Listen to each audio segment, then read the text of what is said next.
মূলত 5টার পরে ইজতেমা মাঠে। বর্তমানে ইজতেমা মাঠে অনেক একটা সুন্দর গাছগুলো কীভাবে দেখাবো।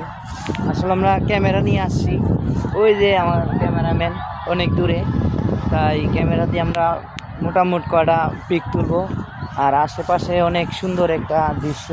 আসলে বিশ্ব ইজতেমা, তো ইজতেমা মাঠটা অনেক সুন্দর, কিন্তু বর্তমানে ঘাস হয়ে গেছে অতিরিক্ত। এখানে আশেপাশে যে বিল্ডিংগুলা, এগুলা খুব কাছ থেকে দেখতেছি, অনেক সুন্দর লাগতেছে। আশা করি আমরা এই বিশ্ব ইজতেমা মাঠে প্রায় সময় আমরা আসি দোয়া দেওয়ার জন্য, বিভিন্ন জায়গা থেকে আসি। আর আজকে আমরা আসছি শুধু আমরা কাছে তাকি দেখা, এই জন্য আমরা আসছি মূলত আজকে মাঠটা পরিদর্শন করার জন্য। দেখতেছি যে মাঠের অবস্থা।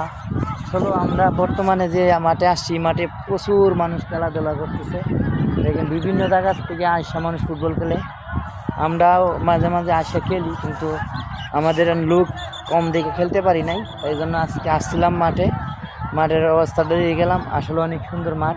আশা করি যারা আশেপাশে আছেন আইসা দেখবেন।